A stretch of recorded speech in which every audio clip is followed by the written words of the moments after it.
Classical theories of crime dominated criminological theory during the late 1700s and much of the 1800s. However, deterministic or positivistic theories of crime emerged with the publication of Cesare Lombroso's work, The Criminal Man, which first appeared in 1876. Since the introduction of Lombroso's work, deterministic theories have continued to dominate the discipline. Generally, the deterministic theories, which we will be discussing beginning next week, do not see crime as a choice. Rather, determinists contend that criminal behavior is determined by a variety of individual and societal factors. While these theories were popular, neoclassical theories of crime began to reemerge in the 1970s with Gary Becker's work on deterrence. Later, scholars such as Stafford and Warr and Cornish and Clark would make a significant contribution to this discussion. Besides deterrence and rational choice theories, other neoclassical theories, which are commonly referred to as environmental criminological theories, would emerge as well.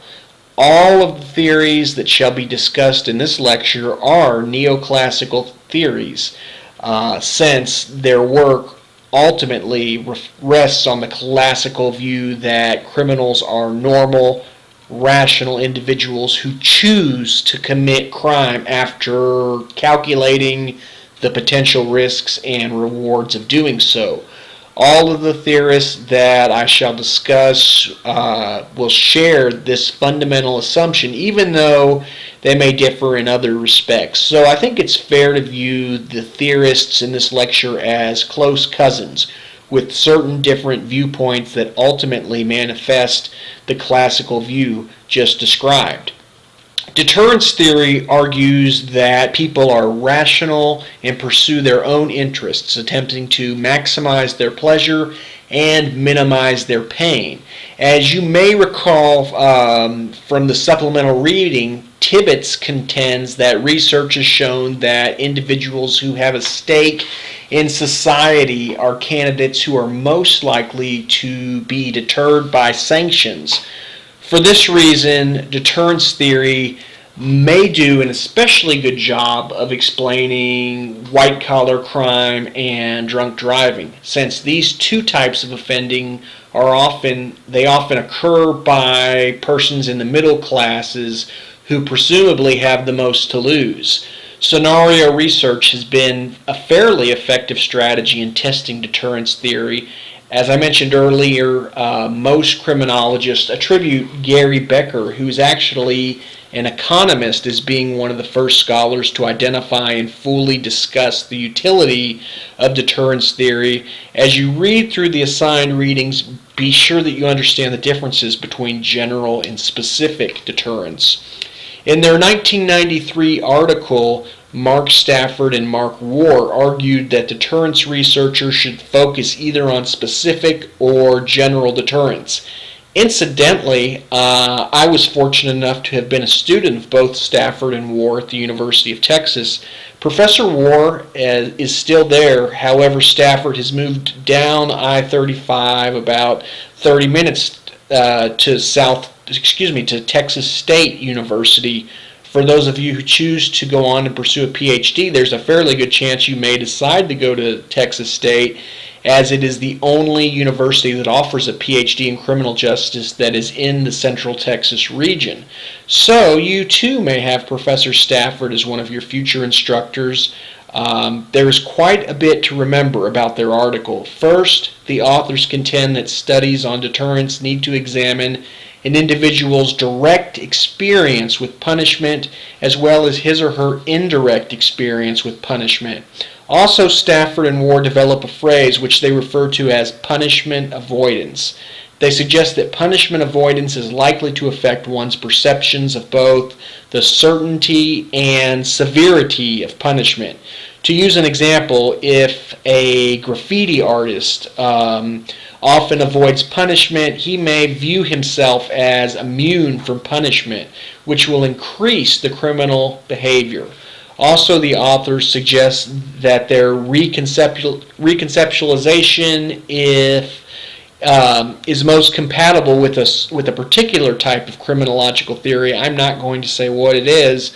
We have not yet discussed this theory, but I think it would be a wise move for you to carefully read their article, see what theory the authors are referring to. A lot of really good things in this article.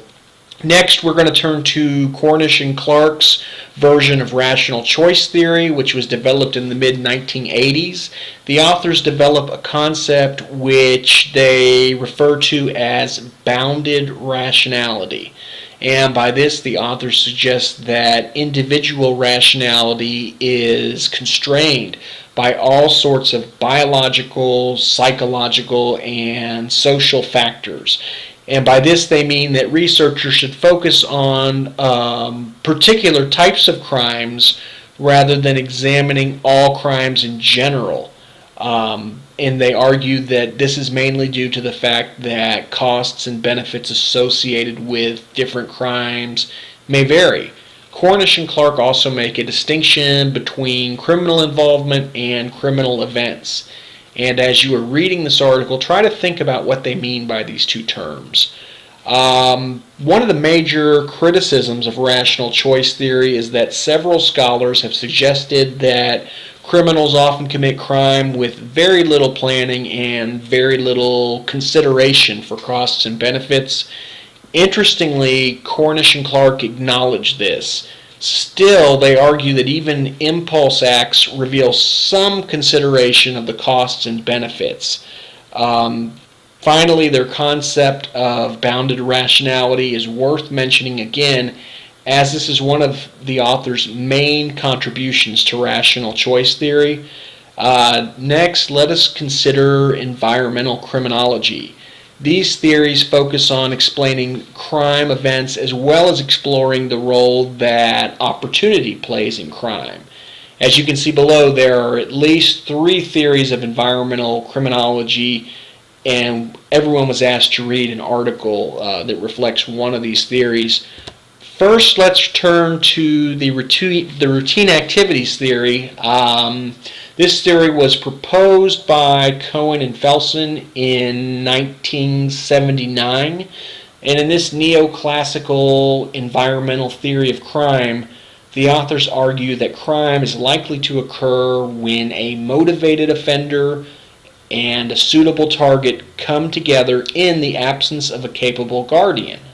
Interestingly, the authors suggest that lifestyles contribute to both the volume of crime and the type of crime found in any society, and they contend that changes in American society during the 1960s and 70s brought about increased crime rates of household theft and personal victimization by strangers. This theory is rather simple, but make no mistake, it is groundbreaking on many levels. As you read the theory, think about the types of crime that are most likely to occur and the types of items that are most likely to be stolen and what type of people are most likely to be victimized. Finally, while it is not required, you may want to read the article on the homepage, which examines hate crimes against the Amish by employing a routine activities perspective. It will definitely help reinforce Cohen and Felsen's concepts, and it makes for very interesting reading in its own right. Next, Ronald Clark appears by writing a piece titled Situational Crime Prevention. He argues that criminologists have focused too much on the origins of criminal disposition, and they have ignored the role of opportunity. He suggests that criminal crime prevention strategies should focus on making the choice of crime less attractive. Interestingly, he argues that rather than focusing on the criminal justice system, we should turn our attention to factors that reduce the physical opportunities for offending and increase the chance of the offender being caught. This may go a long way toward reducing crime. I think video cameras are obviously one way to limit offending, also closing off streets to limit escape routes, Adding locks and alarm systems and placing managers or security guards is another way to scare off would-be criminals. There are criticisms of this theory. For example, the public could find it objectionable that instead of punishing offenders, all of the above measures may pose an inconvenience for law-abiding citizens who are being watched or monitored by Big Brother. Finally, let's turn to Wilson and Kelly's broken window theory. It is not uncommon for this theory to appear on the comprehensive exams. Many of you have had exposure to this before. In their 1982 article titled Broken Windows, which is as much a policing theory as a criminological theory, Wilson and Kelly argue that crime is not due to local criminogenic social conditions, but rather to the presence of and failure to control disreputable and wicked people. They contend that the solution to crime is not social reform, but rather the use of the criminal justice system. I think the central premise is that unchecked social disorder or public incivility is the cause of serious crime. And according to the authors, if you want to prevent crime, you must fix the broken windows, which will essentially reduce opportunities for individuals to commit crimes. In this case, the authors use the phrase broken windows as a metaphor for panhandlers, drunks, addicts, rowdy teens, and they argue very passionately that if residents do not feel comfortable outside on the street, disreputable people may begin to take over. So in order to keep this from happening, Wilson and Kelling suggest that the police should utilize informal social controls. And using the that police should use formal social controls, and then by utilizing the formal social controls, this will in turn bolster informal community controls, such as, say, neighborhood watch programs. So to give an example, the police formally start to control some of the incivilities that occur, and then as a result, the community will get confidence, and then they in turn may institute things like neighborhood watch programs, etc. A lot to see, a lot to enjoy in this section. And of course, this is not in any way meant to be a replacement of the reading.